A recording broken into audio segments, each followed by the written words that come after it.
पिछले पार्ट में हमने देखा कि लियान और रेड हार्ट दोनों अकेडमी से बाहर निकलने में कामयाब हो जाते हैं, लेकिन अचानक से उनकी गाड़ी रास्ते में ही रुक जाती है। तो लियान बाहर झांक कर देखने लगता है कि आखिरकार ये गाड़ी क्यों रुकी है, लेकिन वो बाहर जब देखता है तो वो बहुत ज्यादा घबरा जाता है। इस पार्ट की शुरुआत में हम देखते हैं कि गाड़ी के बाहर प्रोफेसर खड़ी हुई होती है और वो गाड़ी वालों से बातें कर रही होती है और उनके डॉक्यूमेंट्स चेक कर रही होती है। तो उन्हें देखकर लियान कहने लगता है, प्रोफेसर आखिरकार ये यहाँ पर क्या कर रही है? क्या मैं यहाँ पर पकड़ा गया हूँ? लेकिन मुझे ऐसा तो बिल्कुल भी फील नहीं हो रहा है कि हम लोग यहाँ पर पकड़े गए हैं। इधर रेड हार्ट भी बहुत ज्यादा घबराया हुआ लग रहा होता है। तो वो लियान से कहने लगता है, मिस्टर वार्डनाज क्या यहाँ पर बाहर प्रोफेसर खड़ी हुई है? तो लियान उसे चुप करने लगता है और कहने लगता है, उन्होंने अभी तक हमें नहीं देखा है, इसलिए हमें यहाँ पर रुककर देखना चाहिए कि आखिरकार यहाँ पर चल क्या रहा है, क्योंकि उन्हें देखकर मुझे बिल्कुल भी नहीं लग रहा है कि उन्हें पता है कि हम लोग इस गाड़ी के अंदर बैठे हुए हैं। इसीलिए चलो पहले इस सिचुएशन को ऑब्जर्व करते हैं और शांति से यहीं पर बैठे रहते हैं। तो लियान की बात को सुनते हुए रेड हार्ट भी हाँ कर देता है।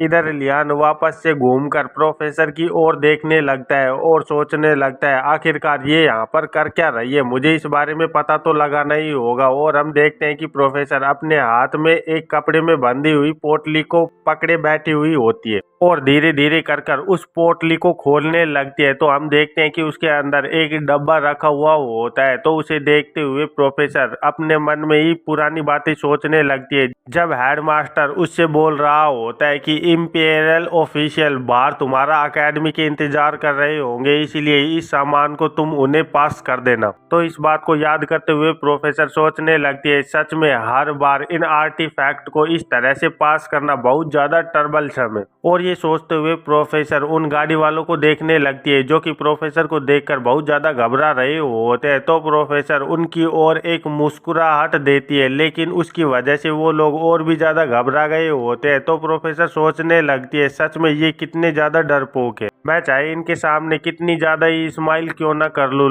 लेकिन ये लोग अपनी घबराहट को बिल्कुल भी नहीं छोड़ पा रहे हैं। अभी हम देखते हैं कि उनमें से एक रैबिट ईयर वाली औरत जल्दी से कुछ सुनकर बहुत ज्यादा अलर्ट हो जाती है और जल्दी से अपनी स्वॉर्ड को बाहर निकालते हुए चिल्लाकर कहने लगती है, जल्दी से अपने वेपन्स को उठा लो क्योंकि हमारे ऊपर बहुत ज्यादा खतरा आ रहा है। तो उसकी बात को सुनते हुए प्रोफेसर कहने लगते हैं, क्या आखिरकार तुम किस तरह की बात कर रही हो? क्या तुम मेरी स्माइल की वजह से मेरे ऊपर वेपन उठा रही हो? तो वो औरत बताने लगती है, ऐसी कोई भी बात नहीं है प्रोफेसर, मैंने यहाँ पर अभी कुछ आवाजें सुनी है जो कि वैनगार्ड की ओर से आ रही है। ये सच में बहुत ज्यादा इमरजेंसी वाली सिचुएशन है, इसीलिए हमें अभी से तैयार रहना चाहिए। ये सुनकर प्रोफेसर भी बहुत ज्यादा शॉक हो गई होती है और आगे आने वाली फाइट के लिए पूरी तरह से तैयार होने लगती है। और फिर हमें दूसरी जगह का सीन दिखाया जाता है जहाँ पर कुछ लोगों को बोल रहा होता है, ये तुम्हारे लिए लास्ट वार्निंग है, इसलिए जल्दी से अपनी आइडेंटिटीज को रिवील कर दो, नहीं तो तुम यहीं पर मारे जाओगे। और हम देखते हैं कि वो दोनों अपने हाथों को ऊपर कर कर खड़े हुए होते हैं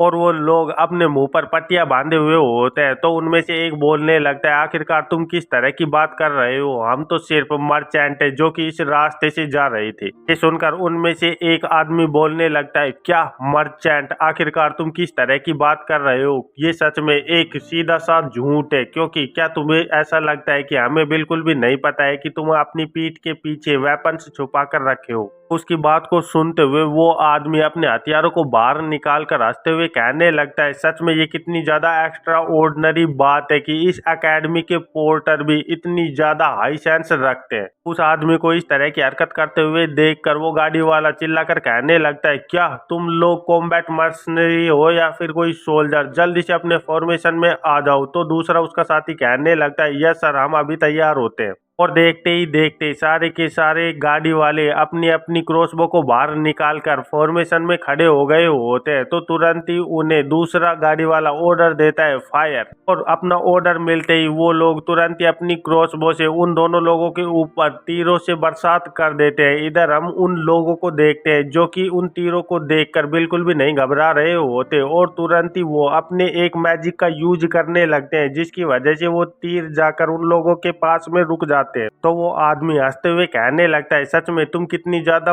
फुल्ली हरकत कर रहे हो, क्या तुझे ऐसा लगता है कि हम यहाँ पर अनप्रिपेयर्ड आए हैं? अपने तीरों को इस तरह से रुका हुआ देखकर वो पोर्टर भी बहुत ज्यादा शौक दिख रहे होते हैं और उनमें से एक कहने लगता है, ये लोग ऑर्डिनरी बैंडेड नहीं है, आखिरकार तुम लोग कौन हो। तो वो सामने वाला डाकू एक ईविल सा लुक बनाते हुए कहने लगता है, तुम लोग इस अकेडमी की हेल्प कर रहे हो जो कि यहाँ पर मेज को तैयार करते हैं और इसकी वजह से एम्पायर रूइन होता जा रहा है। जल्दी से अपने सारे के सारे हथियार जमीन पर डाल दो और मेरे सामने सरेंडर करो, क्योंकि हम इस एम्पायर को रूइन होने से बचा रहे हैं। तो उन लोगों की बातों को सुनते हुए वो पोर्टर बहुत ज्यादा घबराए हुए लग रहे होते हैं और उनमें से एक कहने लगता है, ओ गॉडेस, ये लोग तो हमारे सबसे बड़े दुश्मन एंटी मैजिक गैंग से हैं, जो लोग मैजिक को पूरी तरह से रिजेक्ट करते हैं और हमारे यहाँ पर टेरर को लेकर आते हैं। इधर उन लोगों की बातों को सुनते हुए वो तीनों के तीनों लोग तुरंत ही उनके ऊपर अटैक करने के लिए आगे बढ़ गए होते हैं और कहने लगते हैं, मैंने तुम्हें वार्निंग दे दी थी लेकिन तुम नहीं सुन रहे हो, इसीलिए अब आगे के अंजाम के लिए तैयार हो जाओ, क्योंकि अब मैं तुम लोगों को एक्सिक्यूट करने वाला हूँ ट्विलाइट डाउन स्काउट के नाम पे। तभी हम वहां देखते हैं कि किसी की मैजिक वैंड आती है और उससे एक मैजिक होने लगता है, बैरियर ऑफ ऑर्डर, और हम देखते हैं कि एक नेट आकर उन सारे के सारे पोर्टर को ढक लेता है, जिसकी वजह से वो अटैक करने वाले डाकू वहीं अपनी जगह पर रुक गए होते हैं, क्योंकि वो नेट एक प्रोटेक्टिव बैरियर की तरह काम कर रहा होता है, इसीलिए वो डाकू उस बैरियर के अंदर बिल्कुल भी नहीं आ पा रहे होते। तो उन डाकुओं को इस तरह से दूर देखकर उनमें से एक पोर्टर हंसते हुए कहने लगता है, सच में अकेडमी की एक प्रोफेसर बहुत ज़्यादा पावरफुल होती है, इसीलिए हमें इनको बिल्कुल भी कम नहीं समझना चाहिए। और फिर हमें पता चलता है कि वो मैजिक प्रोफेसर ने किया होता है और ये मैजिक करते हुए प्रोफेसर सोच रही होती है, वैसे मैंने इन लोगों को बैरियर की मदद से रोक तो लिया है, लेकिन यहाँ की सिचुएशन को देखते हुए मुझे बिल्कुल भी ये सिचुएशन अच्छी नहीं लग रही है, क्योंकि ये अपोनेंट जो हमारे सामने खड़े हुए हैं ये ट्वाइलाइट डाउन स्क्वाड से आते हैं, जिन्होंने की बहुत ज्यादा नंबर में मेज को मारा है, इसीलिए ये किसी के लिए भी बहुत ज्यादा हार्ड होगा इनके सामने ज्यादा देर तक रुके रहना, अनलेस वो लोग कॉम्बैट मेज ना हो। और फिर हम देखते हैं कि प्रोफेसर अपना एक बहुत ज्यादा बड़ा मैजिक करने लगती है, जिसकी वजह से उसके चारों ओर पंख उड़ने लगते हैं और वो कबूतर बनकर हवा में उड़ने लगते हैं, क्योंकि बड़ी ही तेजी से एकेडमी की ओर रोशनी में बदलकर जा रहे होते हैं। तो उन्हें देखते हुए प्रोफेसर सोचने लगते हैं, इस वक्त मैं सिर्फ एक ही काम कर सकती हूँ, वो सिर्फ ये है कि मैं यहाँ पर अपने ग्राउंड पर खड़ी रहूँ जब तक हो सके तब तक, और यहाँ पर रेनफोर्समेंट का इंतजार करूँ जब तक कि हेडमास्टर यहाँ पर नहीं आ जाते। इधर हम उन दोनों डाकुओं को देखते हैं जो कि प्रोफेसर को देखते हुए बोल रहा होता है, जल्दी से उस चीज को बाहर निकालो। और हम देखते हैं कि उनमें से एक डाकू जल्दी से अपने पास से एक गोले जैसी चीज को बाहर निकालकर जमीन पर रख देता है, जिसके अंदर से बहुत ज्यादा मैजिक एनर्जी निकल रही होती है और उस गोले के अंदर से तुरंत ही एक मैजिक वेव बाहर के माना को अपने अंदर खींचने लगता है, जिसकी वजह से माना बहुत तेजी से उस बॉल के अंदर एब्जॉर्ब हो रहा होता है। और देखते ही देखते वो बैरियर जो कि प्रोफेसर ने बनाया होता है वो धीरे धीरे कर कर उस बॉल के अंदर एब्जॉर्ब होने लगता है, जिसे देखकर प्रोफेसर भी बहुत ज्यादा शॉक हो गई होती है और सोचने लगती है, आखिरकार यहाँ पर हो क्या रहा है, मेरा मानना ये धीरे धीरे कर कर गायब होता जा रहा है, सच में ऐसा बिल्कुल भी नहीं हो सकता। तो एक पोर्टर जल्दी से प्रोफेसर के पास आकर पूछने लगता है, प्रोफेसर आखिरकार यहाँ पर हो क्या रहा है। तो प्रोफेसर उससे कहने लगती है, मैजिक ओमनीपोटेंट नहीं होता है, क्योंकि यहाँ पर इस दुनिया के अंदर बहुत सारे ऐसे रास्ते हैं जिनकी मदद से मैजिक को डिस्ट्रॉय किया जा सकता है। वैसे मुझे बिल्कुल भी नहीं लगा था कि इतना ज़्यादा रेयर ऑब्जेक्ट मुझे यहाँ पर देखने को मिलेगा जो कि माना को इस तरह से बड़ी ही तेजी से एब्जॉर्ब कर पाता है, और वो भी इतनी ज़्यादा वाइड रेंज के अंदर। आखिरकार ये धरती के ऊपर ये क्या चीज़ है। लेकिन अब मैं इस चीज को जब ज्यादा गौर से देख रही हूँ तो मुझे ऐसा लग रहा है कि ये प्रोबेबली एक एंशिएंट रैलिक है। तो एंशिएंट रैलिक का नाम सुनकर वो पोर्टर भी बहुत ज्यादा घबराया हुआ लग रहा होता है और बोल रहा होता है, क्या एंशिएंट रैलिक, आखिरकार ये इतनी ज्यादा खतरनाक चीज इन लोगों के पास कैसे आ सकती है। क्या आप ये कह रही हैं कि ये एक ऐसा ट्रेजर है जो कि रेयरली ही किसी डंजन या रूइंस के अंदर डिस्कवर होता है, फिर आखिरकार ऐसी चीज इन लोगों के पास क्या कर रही है। इधर हम उन दोनों डाकुओं को देखते हैं जो कि लगातार उनके माना को गैदर कर रहे होते हैं। तो उन्हें ऐसा करते हुए देखकर प्रोफेसर सोच रही होती है, सच में ये बहुत तेजी से माना को एब्जॉर्ब कर रहा है, इसीलिए मैं अपने मैजिक को ज्यादा देर तक मेंटेन बिल्कुल भी नहीं कर पाऊंगी। आखिरकार अब मुझे क्या करना चाहिए, क्योंकि मुझे अब कुछ भी समझ नहीं आ रहा है। लेकिन तभी हम देखते हैं कि प्रोफेसर के पीछे से कोई बहुत तेजी से आगे आ रहा होता है और वो एक डाकू होता है जो कि अपने हथियार को लेकर प्रोफेसर पर अटैक करने के लिए आया हुआ होता है और चिल्लाते हुए कहने लगता है, इविल मेज, अब तुम्हारी हेवनली पनिशमेंट का टाइम आ चुका है। तो उस डाकू को अचानक से अपने पीछे आया हुआ देखकर प्रोफेसर भी बहुत ज्यादा घबरा गई होती है और सोचने लगती है, आखिरकार ये कब मेरे पीछे आ गया, मैंने तो इसे अपने पीछे आते हुए देखा ही नहीं। और तभी उस डाकू के पीछे से कुछ चीज आकर लगती है जिसकी वजह से उसके सिर के ऊपर बहुत बड़ा घाव हो गया होता है और वो डाकू अचानक से जमीन पर गिरकर बेहोश हो जाता है। तो उसे ऐसे गिरते हुए देखकर प्रोफेसर और वो पोर्टर दोनों ही बहुत ज्यादा शॉक हो गए होते हैं और बोलने लगते हैं, आखिरकार यहाँ पर हो क्या रहा है, ये अचानक से अपने आप ही कोलैप्स कैसे हो गया, आखिरकार यहाँ पर हुआ क्या है, क्योंकि यहाँ पर तो हमारे अलावा और कोई भी नहीं है। और हम देखते हैं कि वहां पर अचानक से कोई आकर खड़ा हो जाता है जो कि लियान होता है और वह अपने आर्टिफैक्ट की मदद से इनविजिबल स्थिति में खड़ा हुआ होता है, इसलिए प्रोफेसर उन्हें बिल्कुल भी नहीं देख पा रही होती। और फिर यहाँ से सीन कट होकर हमें 10 मिनट पहले का सीन दिखाया जाता है जहाँ पर लियान बाहर निकलकर बाहर की स्थिति को देख रहा होता है और चारों ओर से आवाज आ रही होती है ट्विलाइट डाउन स्काउट के नाम पर। उन सब लोगों को देखते हुए लियान कहने लगता है, ये देखकर मुझे बिल्कुल भी नहीं लग रहा है कि ये हेडमास्टर द्वारा बनाया गया ट्रैप है, क्या मैं सही कह रहा हूँ। तो इधर हम रैटफोर्ड को देखते हैं जो कि बहुत ज्यादा घबराया हुआ लग रहा होता है और बोलने लगता है, मिस्टर वार्डनाद, अब हमें क्या करना चाहिए। तो लियान रैटफोर्ड को बोलने लगता है, तुम्हें तुरंत ही अपने आप को छिपा लेना चाहिए क्योंकि तुम बिल्कुल भी सामने नहीं आ सकते और ये बोलते हुए लियान रैटफोर्ड के कान में कुछ बताने लगता है। तो लियान की बात को सुनते हुए रैटफोर्ड लियान से कहने लगता है, लेकिन तुम्हारा क्या होगा। तो लियान उससे कहता है, तुम्हें मेरे बारे में बिल्कुल भी चिंता करने की जरूरत नहीं है क्योंकि मेरे पास और भी बहुत सारे प्लान है। और फिर लियान गाड़ी से नीचे उतरते हुए सोचने लगता है, क्या द ट्विलाइट डाउन स्क्वाड ये एक एंटी मैजिक गैंग है और हमें इसे यहीं पर रोकना होगा, क्योंकि अगर हमने ऐसा नहीं किया तो ये फ्यूचर में सच में और भी ज्यादा बड़ी प्रॉब्लम्स खड़ी कर सकते हैं। और ये सोचते हुए लियान तुरंत वहां पर कहने लगता है, मैं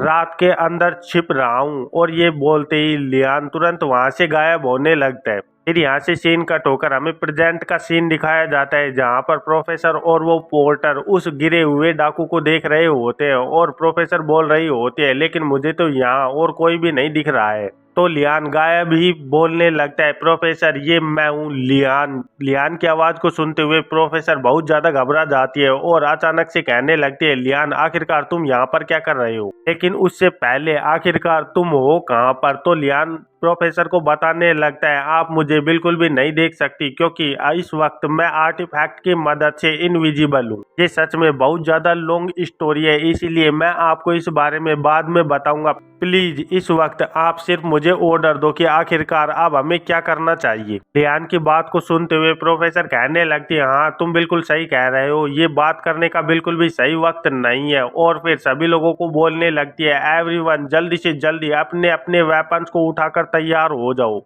वैसे मैंने पहले ही रीइंफोर्समेंट की रिक्वेस्ट कर दी है और एकेडमी से जल्दी ही रीइंफोर्समेंट आने ही वाली होगी, इसीलिए लियान मैं तुमसे एक बात कह रही हूँ, अब बस तुम्हें सिर्फ छिपना है ताकि तुम इंजर्ड ना हो। और हम देखते हैं कि वहां पर तुरंत ही सारे के सारे पोर्टर अपनी क्रॉसबो से उन डाकुओं के ऊपर अटैक करने लगते हैं। इधर वो डाकू भी अपने अपने हथियारों को लेकर पोर्टर पर अटैक करने के लिए तेजी से आगे बढ़ गए होते हैं और वो अपनी स्पीड और अपने वेपन की मदद से उन पोर्टर के तीरों को रास्ते में ही काट कर दो टुकड़ों में बांट रहे होते हैं। इधर हम लियान को देखते हैं जो कि उन लोगों की ऐसी मूवमेंट को देखकर बहुत ज्यादा शॉक हो गया होता है और सोचने लगता है, सच में इन दुश्मनों की एक्स्ट्रा ऑर्डिनरी मूवमेंट मैंने ऐसी पहले कभी भी नहीं देखी है। इन्हें देखकर मुझे ऐसा लग रहा है कि ये सारे के सारे मार्शल आर्ट में मास्टर हैं। और ये सोचते हुए लियान तुरंत ही प्रोफेसर से कहने लगता है, प्रोफेसर ये बहुत ज्यादा पावरफुल है, आखिरकार आप अपने मैजिक का यूज क्यों नहीं कर रही हैं। तो प्रोफेसर लियान को बताने लगती है, क्योंकि मेरा माना एंशिएंट रैलिक के अंदर एब्जॉर्ब हो गया है और ये बोलते हुए प्रोफेसर अचानक से कुछ सोचकर बहुत ज्यादा चौंक गई होती है और फिर कहने लगती है, एक मिनट रुको, आखिरकार तुम अपनी इनविजिबिलिटी को कैसे मेंटेन कर रख पा रहे हो, क्योंकि एंशंट रैलिक तो पूरा का पूरा माना एब्जॉर्ब कर रहा है।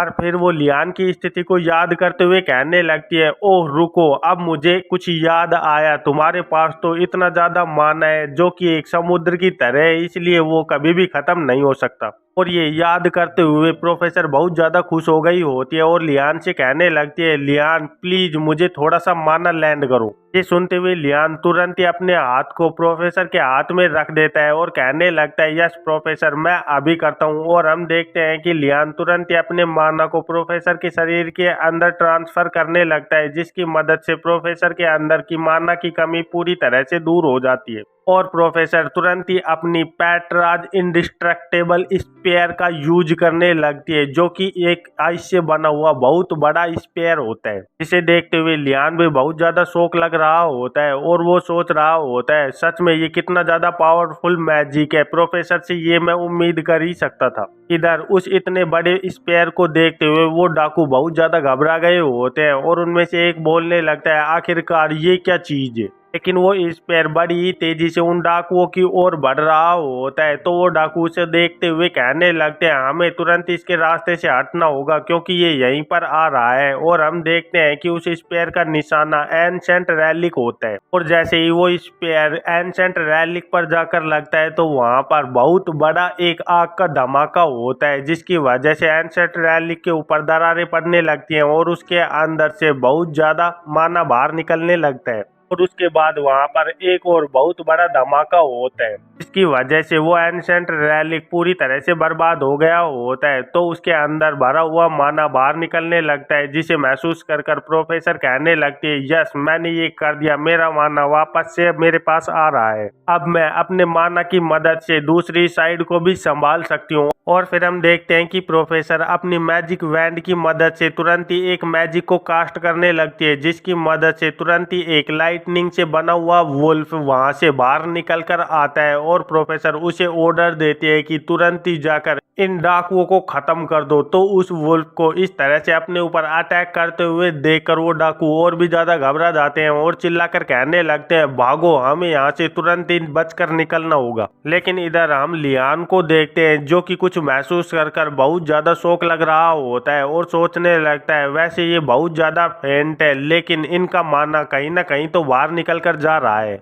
और लियान देखता है कि प्रोफेसर का माना धीरे धीरे कर लीक होकर उस एंशंट रैलिक के अंदर अभी भी जा रहा होता है। तो उसे देखते हुए लियान बहुत ज्यादा शौक हो जाता है और प्रोफेसर से कहने लगता है, प्रोफेसर ये रैलिक अभी भी काम कर रहा है। ये सुनकर प्रोफेसर भी बहुत ज्यादा शौक हो जाती है और कहने लगती है, क्या तुमने अभी क्या कहा। और तभी प्रोफेसर के चारों ओर से डाकू आकर उनके ऊपर अटैक करने के लिए तैयार हो जाते हैं और एक कहने लगता है, सारे के सारे मिलकर इसके ऊपर अटैक करो और इस मेज को अपने कंट्रोल में ले लो ताकि ये बिल्कुल भी अटैक ना कर पाए। उन लोगों को अपने इतने ज्यादा नजदीक देखकर प्रोफेसर भी बहुत ज्यादा घबरा गई होती है और कहने लगती है, शिट, ये लोग इतने ज्यादा क्लोज आ गए जब मैं रैलिक के ऊपर अटैक कर रही थी, अब तो मेरे पास डोज करने का भी वक्त नहीं बचा है। लेकिन इधर हम लियान को देखते हैं, जो कि अपनी स्पीड का यूज करते हुए बड़ी ही तेजी से प्रोफेसर को बचाने के लिए आगे बढ़ गया होता है और एक डाकू को मारकर वहीं पर जमीन पर गिरा देता है। तो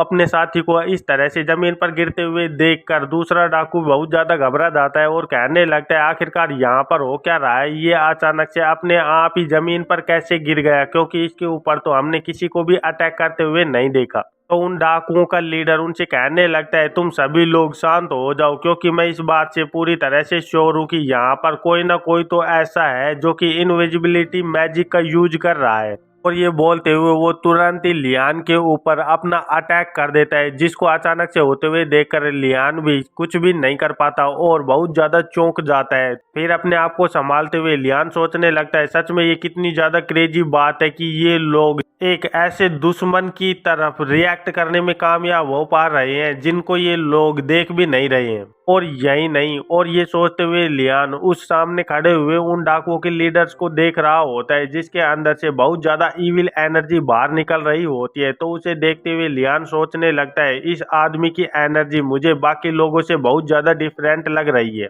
मैं इस आदमी को बिल्कुल भी प्रोफेसर के नज़दीक जाने नहीं दे सकता क्योंकि ये प्रोफेसर के लिए बहुत ज़्यादा खतरनाक हो सकता है। और ये सोचते हुए लियान अपने सर के ऊपर से हुडी को हटाने लगता है और अपने आर्टिफैक्ट को मैजिक को बंद कर कर उन सभी लोगों के सामने आकर खड़ा हो जाता है। तो लियान को देखते हुए वो डाकू बोलने लगते हैं, सच में मैंने ये बात बिल्कुल भी नहीं सोची थी कि एक बच्चा यहाँ पर हमारे साथ इस तरह की ट्रिक्स खेल रहा होगा। तो दूसरा डाकू लियान से कहने लगता है, आज मैं तुझे एक ऐसा सबक सिखाऊंगा कि तू दोबारा से कभी भी हमारे रास्ते के अंदर नहीं आएगा। तो लियान उसकी ओर देखते हुए कहने लगता है, तुझे क्या लगता है कि मैं इतना ज्यादा इडियट हूँ? और ये बोलते हुए लियान तुरंत ही दूसरी ओर भागने लगता है और कहने लगता है, मैं आखिरकार तुम लोगों के साथ फाइट क्यों करने लगा? और हम देखते हैं कि लियान उस रैली की ओर भागकर जा रहा होता है। तो लियान को इस तरह से भागते हुए देखकर वो डाकू चिल्लाकर कहने लगते हैं, ये रैली की तरफ जा रहा है, इसे यहीं पर रोकना होगा क्योंकि हम इसे रैली को कब्जे में नहीं लेने दे सकते। तो उन लोगों को इस तरह से आते हुए देखकर लियान भी बहुत ज्यादा घबराया हुआ लग रहा होता है और सोच रहा होता है, सच में इनके साथ हेड ऑन फाइट करना मेरे लिए बहुत ज्यादा डेंजरस हो सकता है। और सोचते हुए लियान तुरंत ही अपने आर्टिफैक्ट को एक्टिव कर देता है, जिसकी वजह से लियान धीरे धीरे कर तुरंत ही वहां से गायब हो जाता है। तो उन डाकुओं का लीडर अपने साथियों से कहने लगता है, मैं इसके साथ डील करता हूँ, तुम लोग तुरंत जाओ और उस ट्रेल मेज पर अटैक करने वाले लोगों के साइड में ज्वाइन हो जाओ ताकि तुम लोग उस ट्रोल मेज को हरा पाने में कामयाब हो पाओ। लीडर का आदेश मिलते ही सारे के सारे उसके साथी तुरंत ही प्रोफेसर पर अटैक करने के लिए निकल जाते हैं। इधर हम लियान को देखते हैं जो कि अपने आप को ही बोल रहा होता है, मुझे पूरी तरह से शांत रहना होगा क्योंकि मैं ये काम शांत होकर ही कर सकता हूँ। और फिर हम देखते हैं कि लियान अपने पॉकेट के अंदर से कुछ बॉल्स को बाहर निकालकर अपने मुंह अटैक करने लगता है, जिसकी वजह से उसकी सारी की सारी बॉल तुरंत ही उसके पास से उड़कर उन डाकुओं के ऊपर तेजी से अटैक करने लगती हैं। और एक बॉल जाकर सीधे ही एक डाकू के चेहरे पर लगती है, जिसकी वजह से वो वहीं पर धराशायी हो जाता है, जिसे देखकर वो दूसरा लीडर भी बहुत ज्यादा घबराया हुआ लग रहा होता है। तो वो तुरंत ही अपने साथियों से बोलने लगता है, तुम्हें पूरी तरह से केयरफुल रहना होगा क्योंकि वो हिडन वेपन्स का यूज कर रहा है। वो सच में कॉम्बैट के अंदर बहुत ज्यादा स्किल्ड है, इसीलिए उसे बच्चा समझकर बिल्कुल भी अंडर एस्टिमेट नहीं करना। इधर हम लियान को देखते हैं जो कि मैजिक को इतना ज्यादा यूज करने की वजह से बहुत ज्यादा थका हुआ लग रहा होता है और सोच रहा होता है, सच में ये लेसन से बहुत ज्यादा डिफरेंट है क्योंकि इसे करते हुए मुझे ऐसा महसूस हो रहा है कि मेरा दिमाग पूरी तरह से जल रहा है। लेकिन इस वक्त मुझे पूरी तरह से फोकस रहना होगा क्योंकि अगर मैंने अपने दिमाग को थोड़ा सा भी लूज छोड़ा तो सच में मेरी लाइफ यहाँ पर डेंजर में आ सकती है। और ये सोचते हुए लियान उन लोगों के ऊपर लगातार अपनी बॉल से अटैक कर रहा होता है। और लियान अपने अटैक करते हुए बड़ी ही तेजी से सोच रहा होता है, मुझे इन बॉलों को तुरंत ही अटैक के लिए भेजना होगा और फिर इन्हें रिट्रीट करना होगा और फिर रोटेट कर वापस इनके ऊपर अटैक करना होगा। और लियान ऐसा बार बार लगातार सोच रहा होता है, जिसकी वजह से उसके दिमाग पर बहुत ज्यादा प्रेशर पड़ रहा होता है। और उस प्रेशर की वजह से लियान के सर के अंदर बहुत ज्यादा तेजी से दर्द होने लगता है। इसी वजह से उसके नाक के अंदर से खून भी बाहर निकलने लगता है। अपनी नाक से इस तरह से खून को बाहर निकलते हुए देखकर लियान भी बहुत ज्यादा घबरा गया होता है और सोचने लगता है, आखिरकार अब मुझे क्या करना चाहिए क्योंकि अब मेरे पास बचने का ज्यादा कोई तरीका नहीं है। और इसी के साथ इस चैप्टर का अंत हो जाता है। तो फिर मिलते हैं एक नए चैप्टर में, तब तक के लिए बाय बाय।